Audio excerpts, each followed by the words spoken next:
آج کی ہماری کہانی ہے سنگ دل۔ یوسف آج پھر کام سے دیر سے آیا تھا، البتہ وہ اپنے بیٹوں کے لیے کھلونے لانا نہیں بھولا تھا۔ اب وہ انہیں کھیلتے دیکھ کر خوش ہو رہا تھا اور کبھی کبھی ان کے ساتھ کھیلنے بھی لگ جاتا۔ فائدہ، جو کھانا پکانے میں مصروف تھی، اچانک اس کی نظر اپنی بیٹیوں عشاء اور فجر پر پڑی، جو حسرت بھری نگاہوں سے باپ اور بھائیوں کو دیکھ رہی تھیں۔ فائدہ اتنی دور بیٹھ کر بھی ان کی آنکھوں کے آنسو دیکھ سکتی تھی۔ فائدہ کے دل میں یوسف کے لیے ناراضگی کے جذبات ابھرے۔ وہ جلدی جلدی کام ختم کر کے یوسف کے پاس آ گئی اور پوچھنے لگی، عشاء اور فجر کے لیے کیا لائے ہو؟ یوسف نے حیرانی سے فائدہ کی طرف دیکھا اور کہنے لگا، میں ان کے لیے کیا لاتا، راستے میں مجھے نہال اور بلال کے لیے کھلونے نظر آئے تو ان کے لیے میں نے خرید لیے۔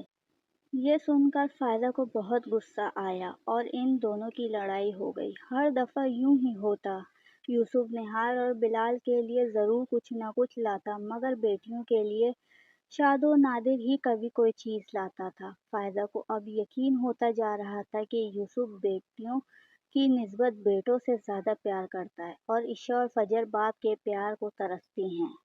یہ سوچ فائدہ کے دل و دماغ پر اس طرح حاوی ہوئی کہ اس کے دل میں نہال اور بلال کے لیے شدید نفرت پیدا ہونے لگی۔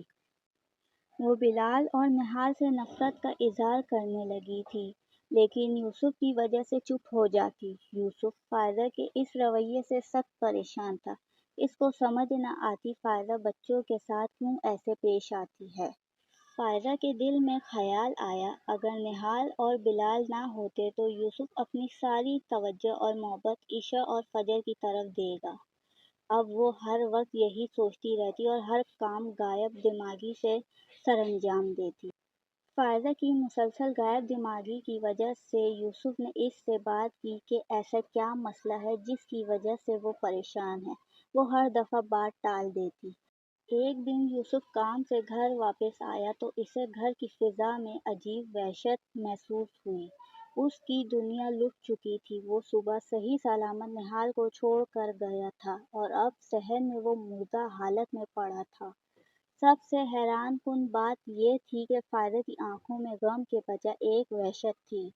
ابھی وہ اسی صدمے میں ہی تھا کہ چند مہینوں بعد یوسف کو اپنے 4 سالہ بیٹے بلال کی اچانک موت کی خبر ملی۔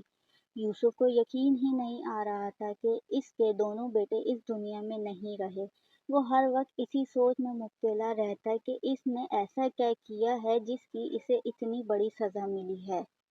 اسے کبھی کبھی اپنی بیوی پر شک ہوتا، شاید بیٹوں کی موت میں اس کا کوئی ہاتھ ہے، لیکن وہ سوچتا کہ کوئی ماں کبھی اپنے بچوں کو قتل نہیں کر سکتی۔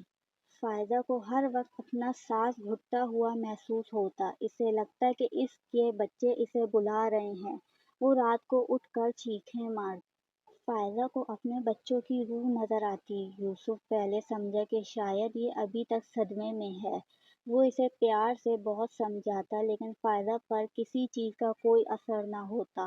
فائدہ کی حالت دن بدن بگڑتی جا رہی تھی۔ یوسف نے کافی علاج کروایا لیکن بے سود رہا۔